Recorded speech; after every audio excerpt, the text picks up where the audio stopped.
I have sailed the waters off the Carolinas for 20 years, and every sailor knows the stories of the ghost ships. Vessels found adrift, their crews vanished without a trace. We'd toast to them in port, calling them phantoms of the deep. But in our hearts, we knew most were just victims of fever, mutiny, or a swift and ugly end. But the Whispering Maid was different. Elias Shaw, was the man who found her, and the story I tell you is the God's honest truth. It was the autumn of 1842. My schooner, the Diligent, was running a load of Carolina timber to Nassau when a storm, born of a devil's temper, blew us far off course. For 2 days, we fought the gale, and when the winds finally relented, we found ourselves in a strange, flat calm, shrouded in a fog so thick you could taste its damp rot. That's when we saw her. She was a beautiful, two-masted schooner, her sails neatly reefed, drifting silently like a slumbering swan. But there was no light on her deck, no watch, no sign of life. As we drew closer, my first mate, a hard-bitten old tar named Samuel, spat over the rail. "That's the Whispering Maid, Captain Shaw. Sailed out of Charleston 6 months ago. Never seen again." A chill that had nothing to do with the fog ran down my spine. We hailed her. No answer. The only sound was the gentle slap of water against her hull, a sound like a whispered secret. Against Samuel's grumbling protests, I assembled a boarding party.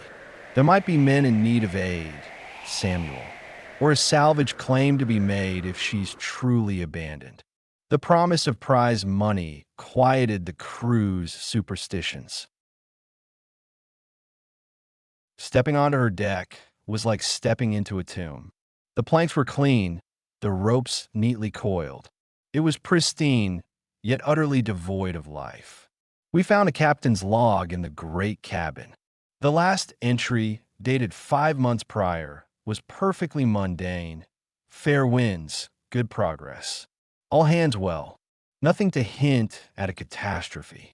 But in the ship's hold, we found our answer, and it was not what we expected. It wasn't empty. It was filled with crates of the finest French silk, Portuguese wine, and, tucked inside, a false-bottomed chest, a small fortune in uncut diamonds.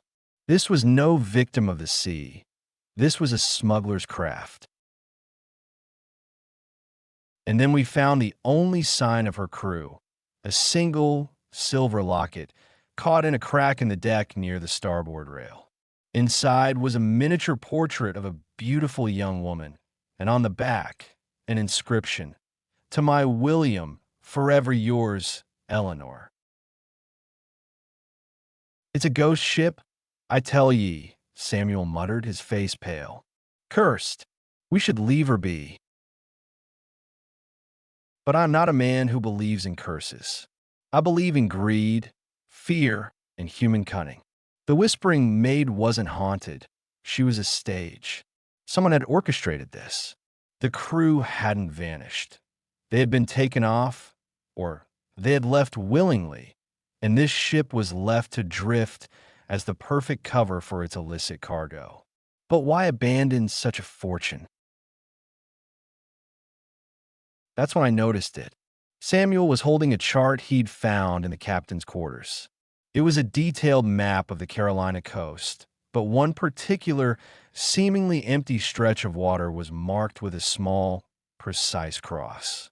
It was a wager, a challenge. The real prize wasn't the ship or the silk. It was whatever lay at that mark.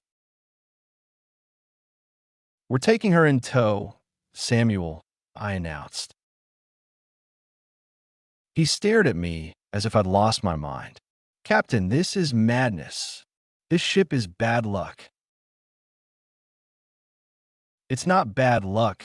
It's a riddle," I replied, my eyes fixed on the chart. "And I intend to solve it." For 2 days, we towed the silent schooner. the crew growing more nervous with each passing hour. Whispers of the maid's ghostly crew walking the decks at night began to circulate. I ignored them, my navigation fixed on the marked coordinates. We found the spot, a shallow, hidden lagoon behind a veil of treacherous, half-submerged rocks. It was a smuggler's paradise, a perfect natural harbor unseen from the open sea. And there, anchored peacefully, was a small, fast sloop.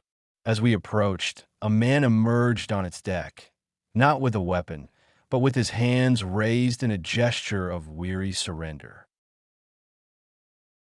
He was a gentleman, well-dressed though worn by the sea. "I am William Croft," he called out, "former master of the Whispering Maid." The pieces fell into place. He had not lost his ship, he had hidden it. The ghost ship story was a brilliant ploy. He would fill his ship with contraband, sail her to a predetermined location, and stage a disappearance. His crew would be paid handsomely and dispersed on another vessel, while he would wait in the hidden lagoon.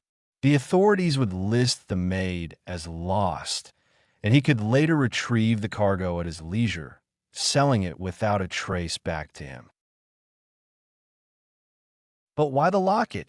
I asked him, holding up the silver piece we had found.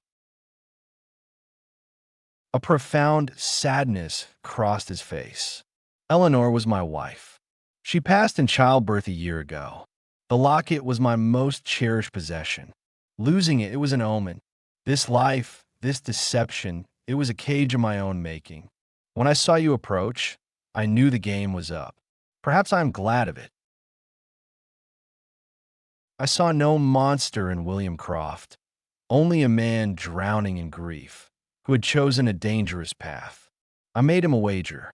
"The diamonds and a quarter of the sale of the silken wine," I said. "In exchange, I take the maid to Nassau, report her as a derelict we found and salvaged. A legal claim. You take the rest and your sloop, and you disappear. Start anew. But this life is over for you." He looked at me, then at the silent, whispering maid, and nodded in exhausted agreement.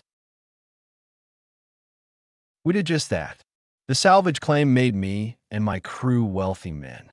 William Croft, I heard later, used a share to buy a small inn in a quiet coastal town, finally free of his ghosts.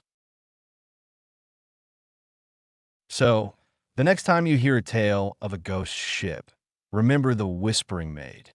The greatest mysteries of the sea are not woven from phantom threads, but from the desperate, clever, and sometimes broken hearts of the men who sail upon it. And I, Elias Shaw, retired a rich man with a story that is far better than any ghost tale.